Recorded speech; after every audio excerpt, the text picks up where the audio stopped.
काला कुआं की एक पुरानी हवेली में नीलम अपनी दादी के साथ रहती थी। नीलम हाल ही में शहर से लौटी थी क्योंकि उसकी मां की मौत के बाद वो अकेली महसूस कर रही थी। दादी की आंखें नहीं थीं, लेकिन उनकी बातें किसी भी आम इंसान से ज्यादा देखने का एहसास देती थी। हवेली बहुत पुरानी थी।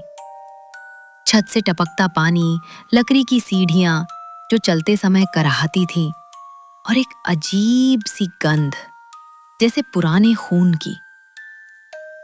पहली रात जब नीलम सोने गई, उसे अपने कमरे में एक अजीब सी आवाज सुनाई दी, छन छन, जैसे किसी ने लोहे का पिंजरा खींचा हो।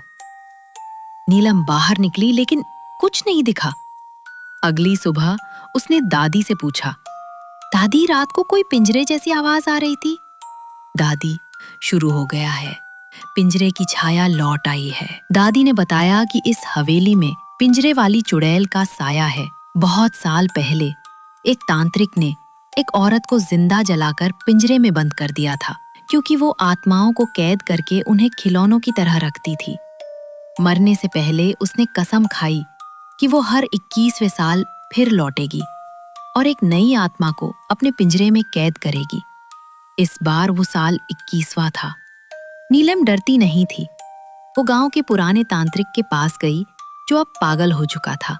उसने बस एक ही बात कही, अगर पिंजरे में उसकी परछाई दिख जाए तो भागना नहीं, वरना तुम्हारी आत्मा आवाज भी नहीं निकाल पाएगी। रात होते ही हवेली का तापमान गिर गया। पंखे बंद थे, लेकिन हवा चल रही थी। और फिर वही आवाज, छन छन। नीलम ने देखा, कमरे के कोने में एक लोहे का पिंजरा रखा था, जो पहले वहां नहीं था। पिंजरे में कोई नहीं था, लेकिन उसमें परछाई नाच रही थी, एक औरत की। उल्टे पांव, गले में घंटियां और बिना आंखों वाला चेहरा। तू कौन है? जो मुझसे डरे मैं उसे खा जाती हूँ, जो ना डरे उसे मैं अपने जैसा बना देती हूँ। तभी दादी दौड़ती हुई आई, हाथ में एक पुराना लोहे का ताबीज, और चिल्लाई, नीलम, उसकी परछाई को मत देखना, उसकी नजर आत्मा खींच लेती है। नीलम ने आंखें बंद की और पिंजरे को आग लगा दी। चुड़ैल चीखी, ऐसी चीख कि हवेली की दीवारें हिल गईं।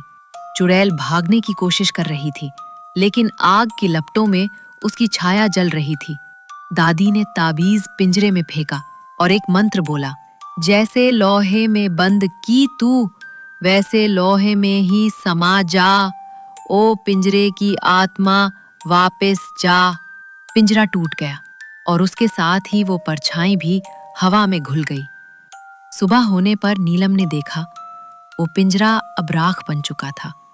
हवेली अब भी वैसी ही थी, लेकिन अब वहां डर नहीं था।